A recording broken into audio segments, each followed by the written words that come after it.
the Trash Talk Tailgate. Strong right slot, C right, spider 2-wide banana seal. You're going to call it like it's your favorite play you've ever gotten in your life. What up, everybody? We're back. That's right, folks. That's right, folks. The TTT is here, and we're here to talk to you about a time that is so special in our hearts. That's right, folks. It's draft season, and we are my favorite time of year. Yeah, it's the most wonderful time of the year. It really is. And we are coming out of the back end of the underwear Olympics. and now, don't get me started. And now we are starting to see the storylines heat up as draft season and the draft itself are approaching rapidly. Yeah, man. So, I guess the first big thing for the underwear Olympics has got to be AR-15, Anthony Richardson. And I know you have a lot to say on this topic, so I'm gonna let you take the floor first for this. Yeah, but so go ahead, Riley. Just no. I'm gonna let you take the floor. Okay. You have it. No. Okay. Well, the thing that pisses me off, it's not Anthony Richardson. It's not his fault. It's the thing that really pisses me off about just the draft and in particular the combine in general is I feel like all of these scouts and GMs and so-called experts, they don't watch the actual tape. Like, if you watched Anthony Richardson at Florida, yes, he's an athletic freak, and yes, like, he displayed his athleticism, on occasion, but he's not a good quarterback. Like, I mean, it's not like he was Daniel Jones at Duke or Josh Allen at Wyoming where he had no one to throw to. Florida is a top-end SEC school. So they've got a lot of talent on that roster. It's not like he was throwing to bums, all over the field. Yeah, Florida's a first-choice kind of school. It is. I mean, if you get offered to Florida, you're going to go to Florida unless you get something better. Because that's like a pretty strong offer. Yeah. Like, I mean, dude, it's like just Florida v. Duke. Pick your pick. Oh, dude, like, take academics out of it, but just strictly football, you're going to go to Florida. And the thing that pisses me off is just, again, it's not Anthony Richardson's fault. It's just, if you watch his actual tape and if you watch college football, he wasn't very good. Dude, it's college football. So you've got receivers that are running, 3 to 5 yards open on DBs. Like, they're getting 3 to 5 yards separation. Yeah. And Anthony Richardson completed about 50% of his passes at Florida. If you can't hit a receiver with 5 yards of separation, how are you going to hit a receiver in the NFL with 6 inches of separation? And that's really what these... Well, I mean, you'll probably hit the DB for an interception. Yeah.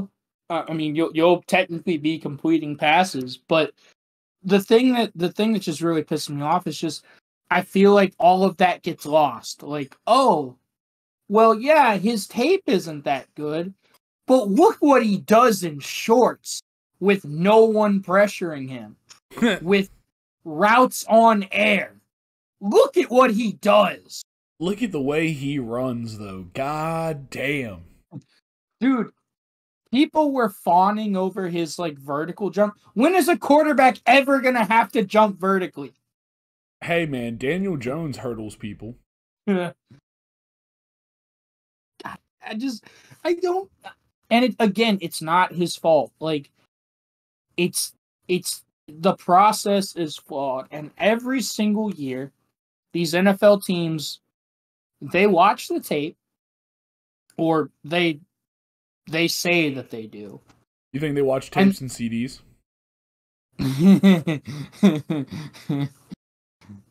Oh god, dude. I don't even want to answer that. But fuck you. They they say that they watch the tape, but then they get so caught up in what they do. Again, it's the underwear Olympics.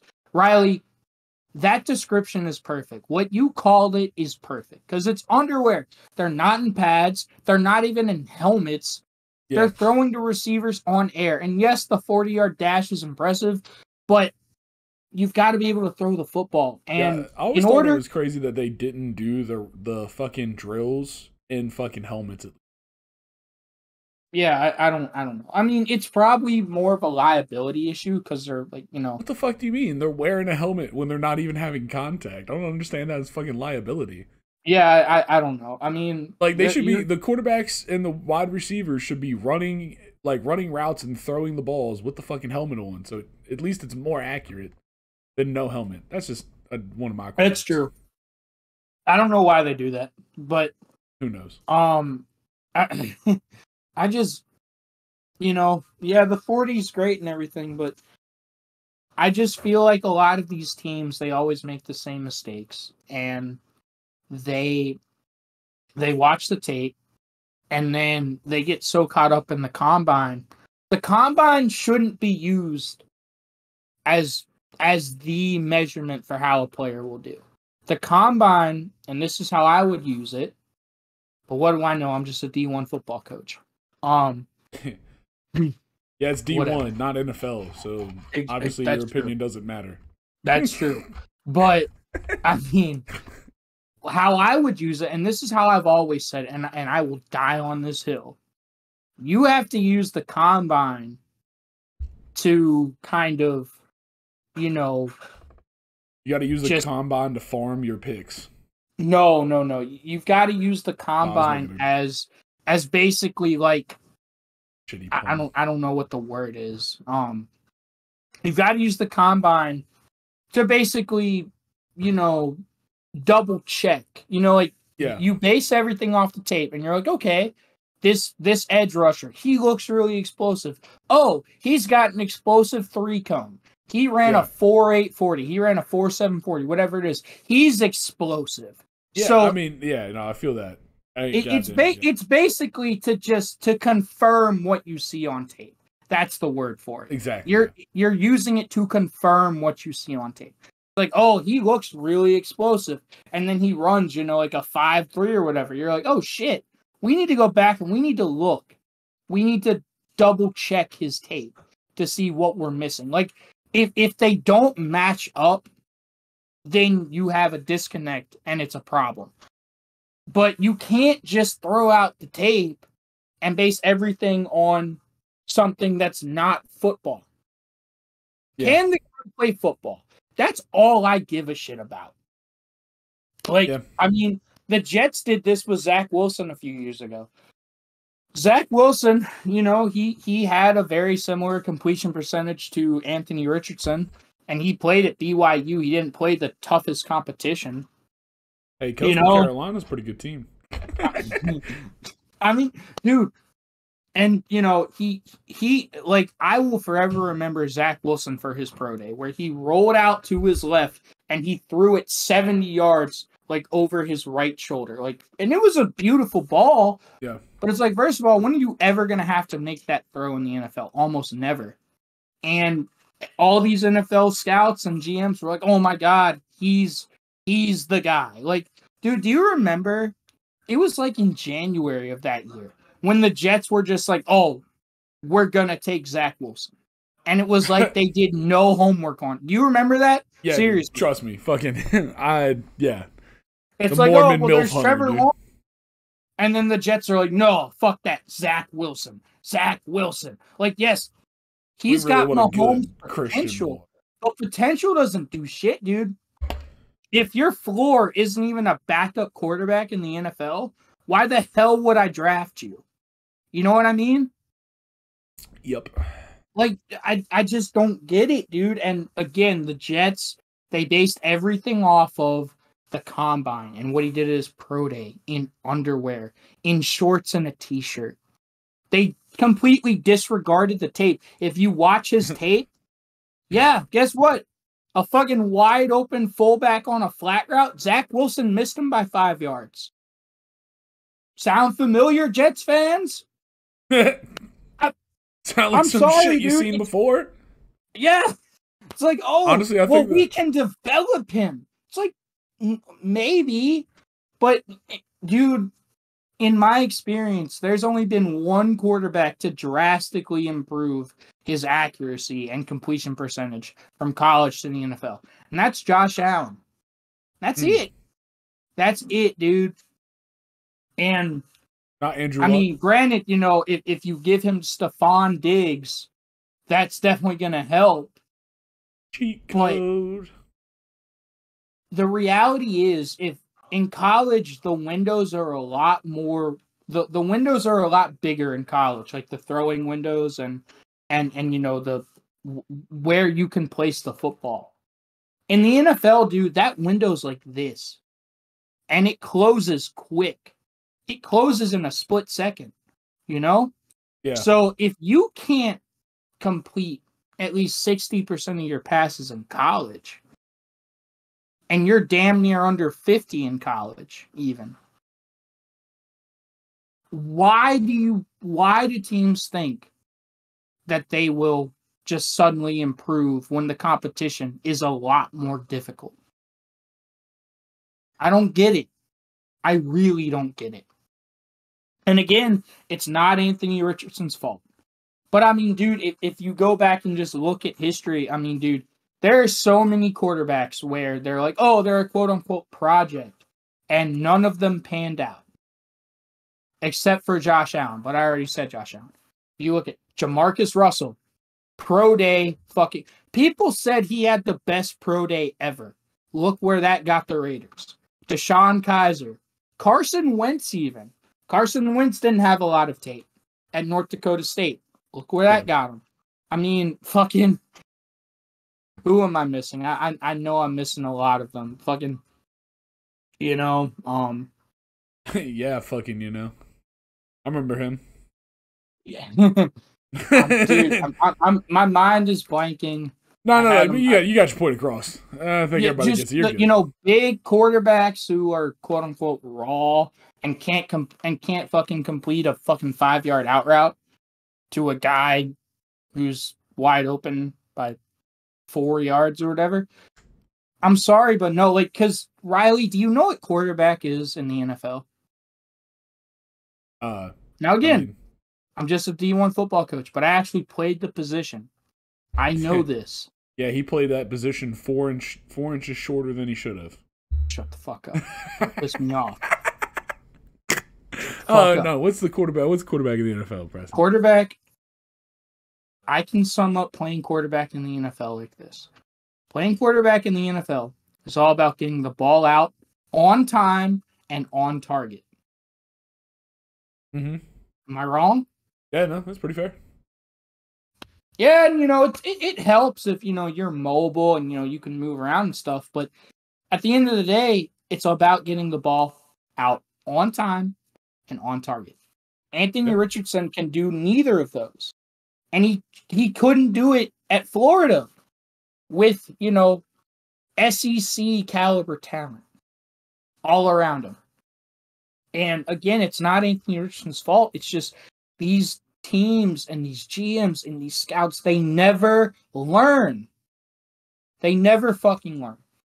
And I don't get it, dude. I really don't get it. It blows my mind. People are saying he's going to be a top 5 pick. Blows my mind, dude. And I know you were really worried at one point that the Commanders were going to draft him. Yeah, I was getting a little fucking sketch there for a second, but thank God they're talking about Sam Howell now. Thank God, well, dude. before we move away from the underwear Olympics, I do want to talk Riley, about... what do you have to say on the subject before we I mean, so, and I said this in one of our last episodes when we were talking about this, but like I definitely agree with you know, for me the big thing is like I think we all know like NFL coaches aren't impressed and or fooled usually by the underwear Olympics. I think my favorite I don't know is about Dan that. Campbell from the Lions saying Yeah, essentially he actually knows what he's doing. Yeah, I'm just saying I mean, okay. There are a few coaches that are fooled. I'd say. I mean, honestly. Usually it's GMs, it's scouts, and it's media personality. Sure. Right? Like that tends to be who gets overhyped. And that's the shit that always kills me. It's just like guys on ESPN and shit like that, just being like, I mean, goddamn, look at the way that quarterback broad jumps. That's going to be super useful in 3rd and 15. You know, like, yeah. Now, and this is what I said in the last episode. For like, I understand the usefulness of the combine, like the ability for certain guys to show up and have a great workout and kind of get some eyes pulled to them and get some coaches to look at their tape and maybe consider them. But for like big names and shit, like people that like there's tons of tape on and all that kind of stuff, like they, for the most part, and you do see it, like a lot of the guys, they go to the combine but they don't participate. They're just there for like the interviews and to meet the coaches and stuff like that. So, you know, I like the event of the combine. I do too. You know, it's cool. It's cool. Honestly, this is another thing. Honestly, these two things will tie perfectly together. The only thing I have about the combine is every once in a while you just get some dumb tragic shit that happens. Like, I mean, specifically this year, we're talking about Andrew Varghese from USC. USC. I almost said UCS. I was like, what the fuck? From USC. That's not a school. I know. That's why I was like, what the shit is that? Anyways, from USC, who tore his ACL during the combine. I think running his 40. It was either 40 or the 3 count. I can't remember. Anyways, but then went and did 38 reps on the bench press, which was number 1 in the defensive line or offensive line, whichever one he was. Which was insane. Yeah, which was, I mean, fucking insane.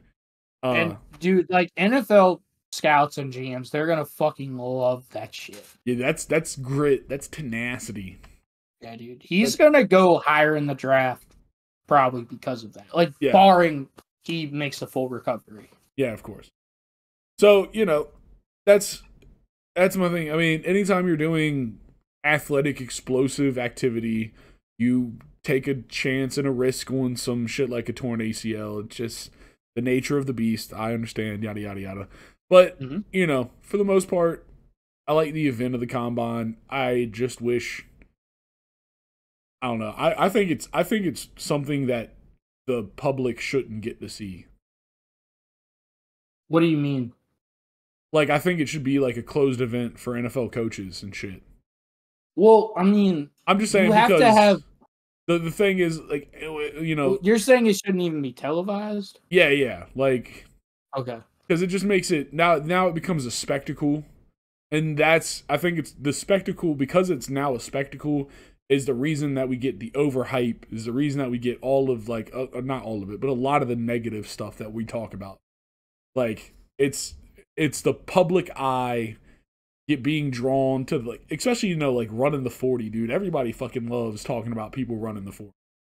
I love talking about people running the 40, dude. It's like, it's one of those things where you're like, oh my god, look at the fucking 40 time he ran. It's amazing. Yeah. You know, and so I think if it was less of a spectacle, it would be a more productive utility for coaches in the drafting process. That's fair, because I do think you're right. I think the media hype is a big reason behind a lot of these, like, you know, narratives and, you know, like, Anthony Richardson, he's going to be a top 5 draft pick. Like, but yeah. I mean, I also think that time and time again, I think that time and time again, the GMs and the scouts, they get caught up in it, dude. Perfect example is last year. Trayvon Walker, the number 1 overall pick for the Jaguars. Yeah. Dude, he had 3 sacks his final season at Georgia. And that D-line in front 7 was stacked. They had Jalen Carter, Jordan Davis, Devontae Wyatt, Nakobe Dean, fucking Nolan Smith. Like, dude, that Yeah. front seven was loaded. So, Trayvon Walker was hardly ever double teamed. If you watch the film, he was hardly ever double teamed. And he got 3 sacks his final season. But he blew up the combine, and the Jaguars, they threw out the tape, and they just said, we're just going to draft him solely on his potential. Who gives a shit? Fucking can he play football? And I'm serious, dude. It pisses me off. Yeah, nah. Anyway. By the way, Logan Thomas is another quarterback that I left out. Yeah. Fucking. Honestly, I think Logan Thomas is what Anthony Richardson's going to turn into. That's a different story for another episode. Let's move on. Wouldn't surprise me, dude. Right? So, yeah. Let's move on from the Underwear Olympics and into some larger draft storylines. I think the most important and the thing that I think we would be remiss if we forgot is the blockbuster Bears and Panthers trade. The Bears sending the first overall pick to the Panthers in exchange for wide receiver DJ Moore, the first round pick in this year's draft, which is going to be ninth overall for the Panthers. From the Panthers. The second round pick from this year, the first round pick for next year, and a second round pick for 2025. Yeah. I've heard. Oh, Riley, what do you think about this? What are your thoughts? There's some teams that were interested in that had stronger draft capital for this draft. I agree. That they could have probably dug into the well. I think this was my exact response to you when this news first broke is I just feel like the Bears are hanging a big sign around their neck that just says rebuilding. Mm-hmm. I think we all knew that, though. I mean, I do think, but, and this is a conversation that me and you had, your point the whole time is that they could use this, they could use the first overall pick to do a lot of things. They could get some veteran talent, maybe not get as many draft picks, but get some good players for that pick. They could maybe get a combination of like a good defensive player or a good lineman, something like that. Now, trust me, I know Justin Fields needs some goddamn help, and DJ Moore is amazing. He does. And I think he will help at least. He may even go into the record books for the Bears. Who knows? He will. We'll talk about that later. We'll talk about that in a second. But I think at the end of the day, this is all going to be decided about how the Bears treat these draft picks. Really, truly, if they do well with them, this actually could work for them. Initially, when I first saw it, I thought, because I've seen kind of mixed reviews, like on Twitter and on Reddit, and I love those social medias. Yeah, dude. The social medias. Initially, I thought the Bears could have gotten a lot more. Because I think that, dude, it's the number 1 overall pick. It's the number 1 overall pick. So presumably, you have the chance to get the best premier player in this year's draft class. Yeah. And so if you are going to trade it, you have to get a haul, like a massive ass haul. And I think they did well. I just think they could have gotten more. And in particular for me, Riley, I think they could have gotten a lot more this year. Because, again, like you said, there were teams that had multiple first-round picks this year. There were teams that had multiple second-round picks this year. Like, dude, that roster is depleted. Their leading receiver had, I think, 700 yards. And, that roster is depleted. They got rid of Roquan Smith. They got rid of some key players, and their offensive line is trash, as I'm sure you know. Yeah. Like their only really good player that kept them in any sort of ball game this year was Justin Fields. So you've got to give him help. And I think you have to give him as much help as soon as possible. And that's multiple first-round picks this year, multiple second-round picks this year. I get it.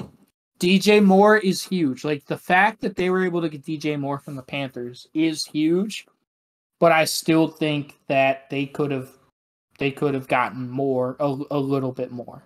Yeah. Now, I see with that first round pick for next year, the potential to maybe get a little bit out of it for this year. Well, but that's some Vegas shit. Well, I was thinking about this today because if you look at the Panthers roster, they've got a good defense. You know, they've got some cornerstones that they're going to build around. Derek Brown, Brian Burns, the safety Chin as well. And I was thinking about this though, like their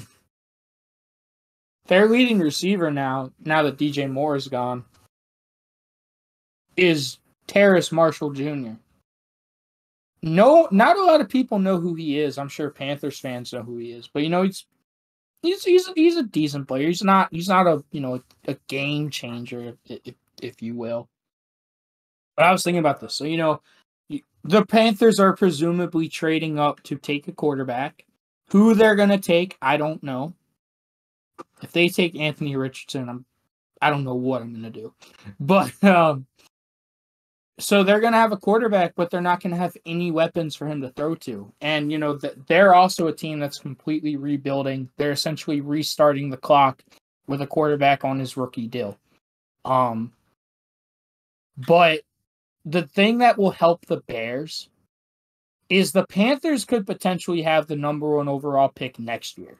They're going to be a bad team next year, Riley. Yeah.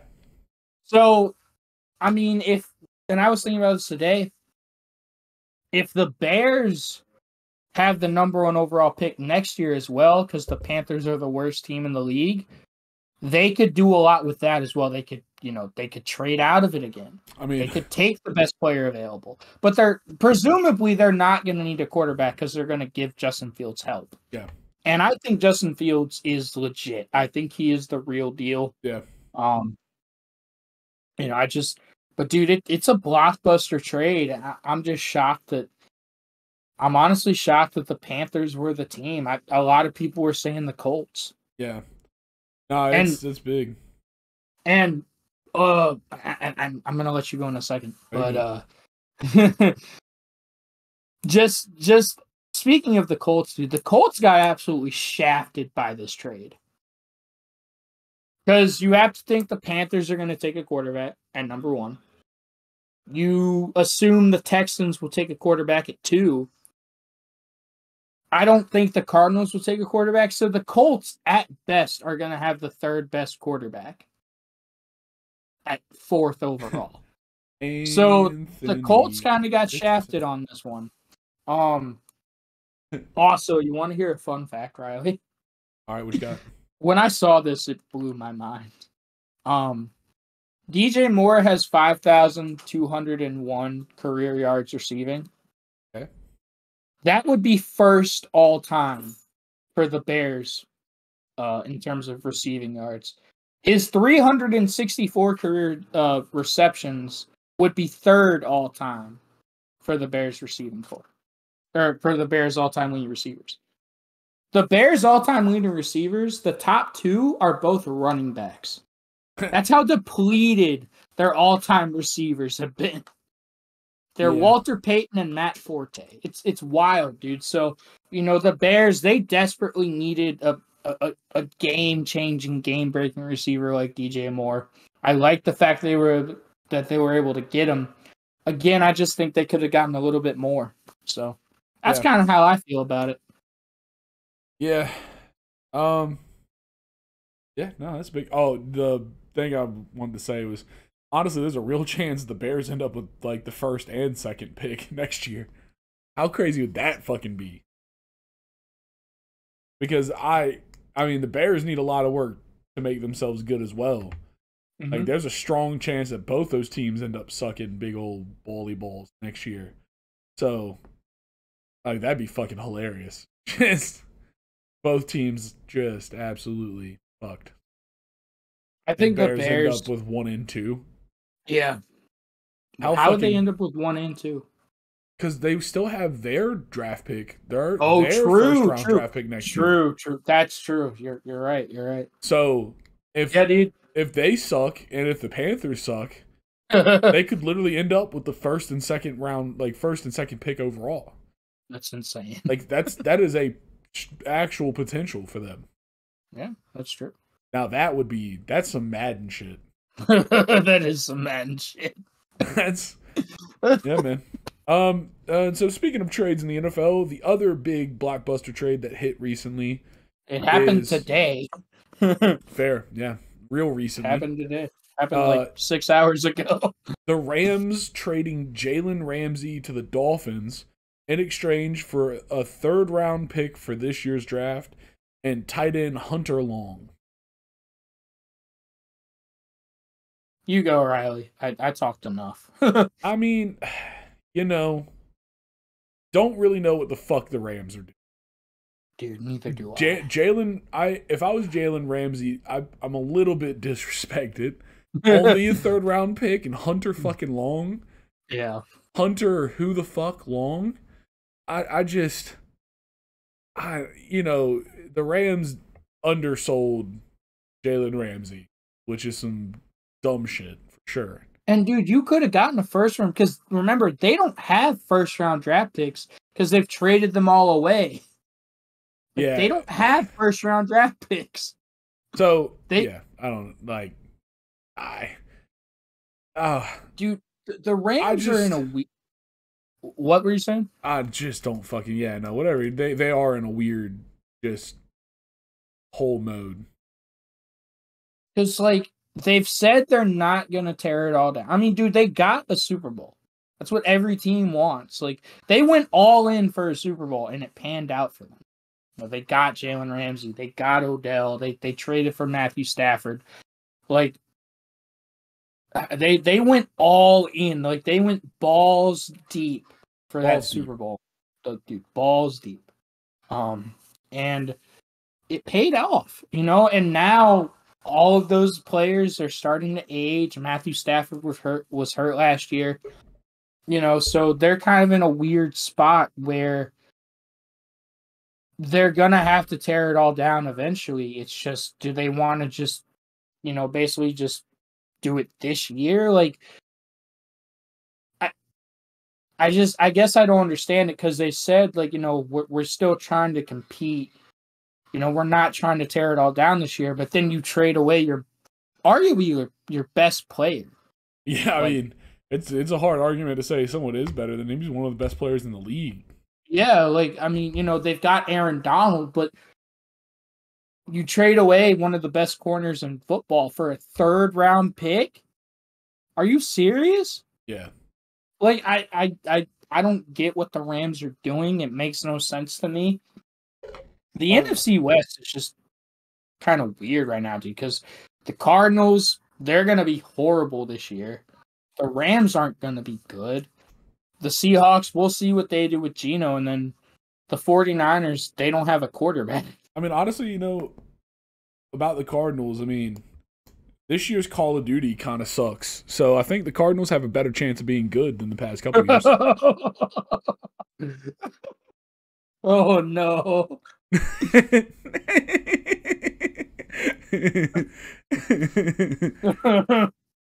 But I don't know, man. But this is definitely a win for the Dolphins. Let's just also 100%. Put that out there.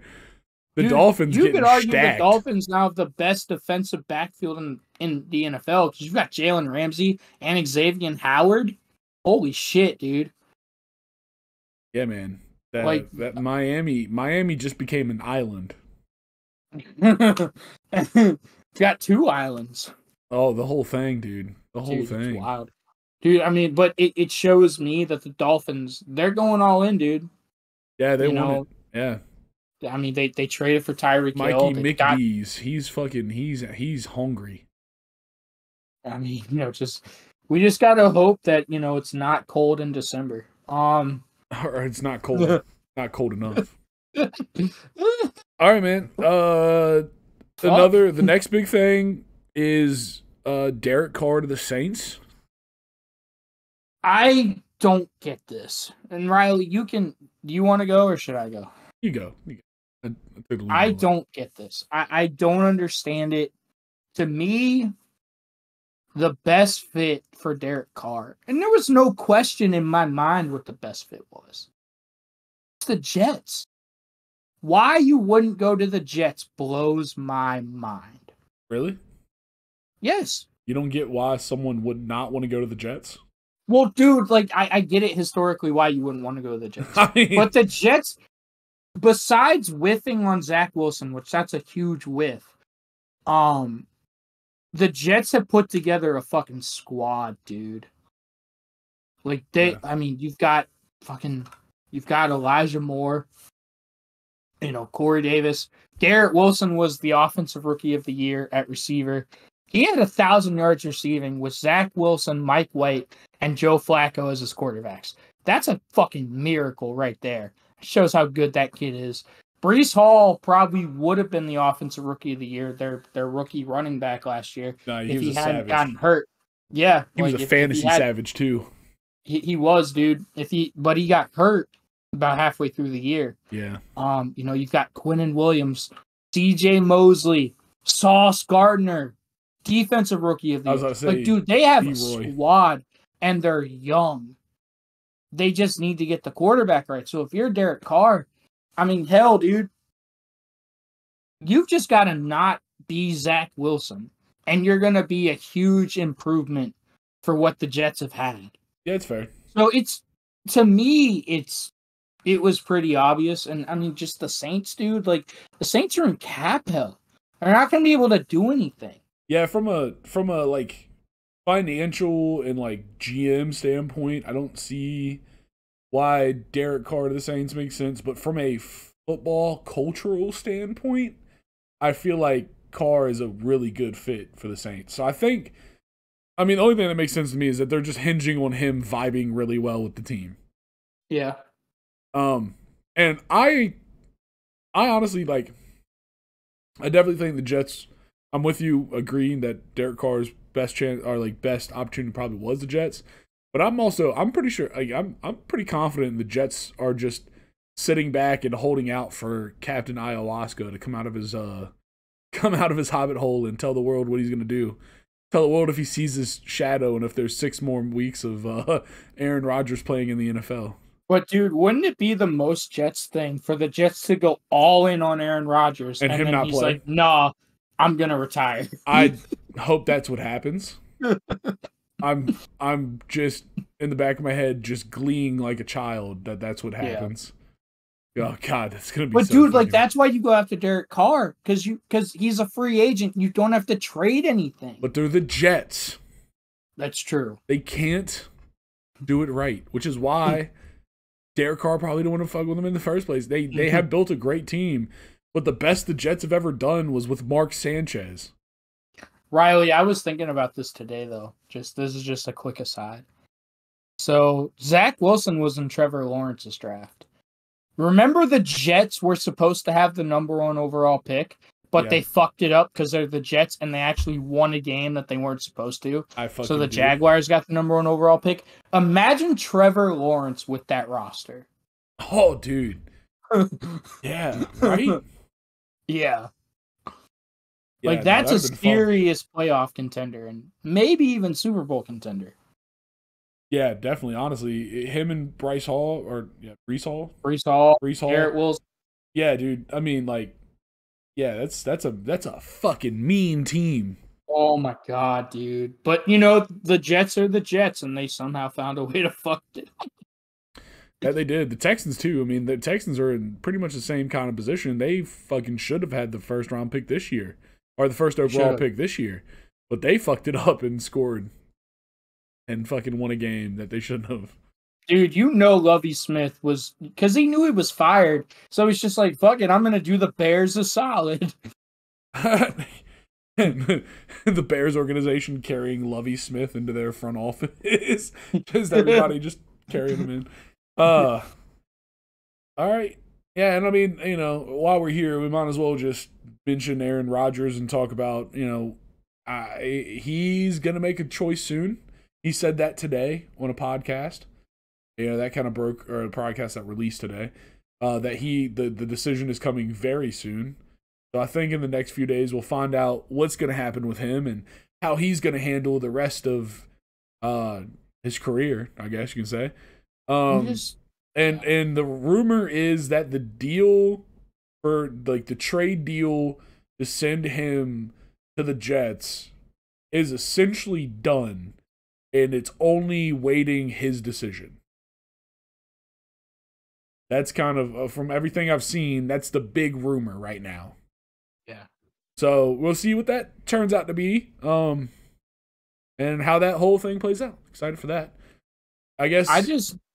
I don't know, man. I'm just kind of over it. And I think the Packers are over it too. Because this is like the third straight year. He's been like, I don't know if I'm going to retire. I might go play Jeopardy. I don't really know. Like, it's I'll the have fucking to see what Packers' the drugs fault. tell me. What? It's the Packers' fault. The past Why is it 3 the Packers' fault? Because they refused to fucking help him.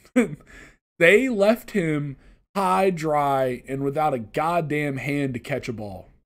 Well, that is true, and they did draft Jordan Love, and I think that's what started all of this. But dude, like, if you're gonna move on, just move on.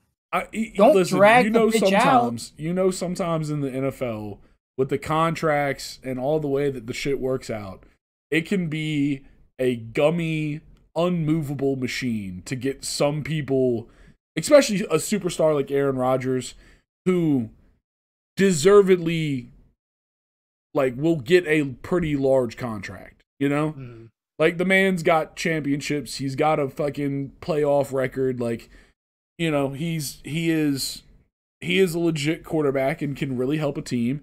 And so when he gets signed to a new team, he deserves the fucking money. Fair enough, but that can create problems for moving him around, because the team has to have that money to put down. And it's not like if you have Aaron Rodgers on your roster, you're not at least going to give him a shot because he's a fucking amazing quarterback, Yeah. And so it's just, the whole fucking thing is just a mishmash of fuck me, fuck you, and fuck us. But again, dude, that's why if you're the Jets, you go all in on Derek Carr, not Aaron Rodgers. Derek Carr's a free agent. You don't have to give up shit to get him. And he's much less expensive. That's just, I don't know. Well, I mean, but it's the Jets, dude. Yeah, I was going to say, it's still the Shets. I guess the last big news that I care to say, De'Aaron Payne re-signing with the Commanders, 4 years, $90 million with $60 million guaranteed. That's a pretty solid contract for the player he is. That bub just got paid. Right? That bub just got fucking cash. Cashola on the table. I'm excited. I love De'Aaron Payne. Really adds to that fucking front. He's an amazing player. I'm glad the Commanders are choosing to try to keep that front together, because I know the temptation of maybe giving a few pieces away, getting a few guys out. It's got to be big because we have so much talent, and there's a lot of teams that would really like a few of them. But I'm glad that we're sticking to our guns and keeping the boys home and allowing them hopefully at least one more year. This year, Chase Young should be healthy, and we should be back to full strength, and we can really wreak some fucking havoc. Because they did great last year. It's no knock on last year, but with Chase Young again, I think now we just amp it up even more. When they're healthy, dude, they're one of the best front sevens in the league. Yeah, terrifying to play against. It has to be fucking, because they not only do they have talent, dude, they've got depth as well. And now we also have his name was in my head and just fucking left. I am so upset at myself right now. Ryan Kerrigan teaching our fucking edge rushers all his fucking tips and tricks, which honestly, I will say, if you look how they played before and after them bringing him on to help the edge rushers, at the end of the season, they were fucking firing. They were different. Riley, I'm not gonna say it was all Ryan Kerrigan, but the Heartbreak Kids got an effect. Riley, correct me if I'm wrong, because I don't follow the Commanders that closely. But is this your starting four? Montez Sweat, Chase Young, Deron Payne, and Jonathan Allen? That is our starting four, yes, sir. That's fucking insane, dude. Yeah, dude. Isn't that fucking terrifying? It is terrifying when they're healthy, because Chase Young, he was hurt all last year. He was, but he's I mean, by all accounts, he's good to go. He's not even, yeah, he's rolling full speed now. I mean, technically he was good at the end of last year, but they just kind of rested him. They didn't want to bring him back for, 3 games that didn't really matter too much. Not that they didn't matter, but it's worth him being fully healthy next. And I agree with that. That's fucking terrifying. It's so good. It's so good. Yeah, man. Anything else you got to talk? Anything else you want to talk about? Anything else that's on your mind? I think we covered everything. Yeah, that's everything. No, I mean, dude, I'm just really excited, dude, because like I said, I mean, obviously, college football, like I love coaching it. I love the season, but in terms of the off season, draft season is my favorite time of the year. I love the draft because I don't know, man. I feel like I've been around the game my whole life, and now I'm in it as my profession, and I've coached against a lot of these guys. I've watched a lot of these guys on film. I feel like I know I have a really good idea of how they're gonna do and where they should go, and it's just always fun just to see all the draft so-called experts on ESPN just year after year, dude. They fuck it up. The teams fuck it up. It's fun, dude. It's a lot of fun. It's so much fun, man. And speaking of fun, I've had a lot of fun with you, brother, and I hope you had fun with us. Please like, comment, subscribe, all the beautiful, wonderful things. Come back, enjoy some more of the TTT off-season content. This has been a banger, my friend. But we got to ride, folks. We're out of here. Peace. See y'all. Told y'all was going to bump my shit.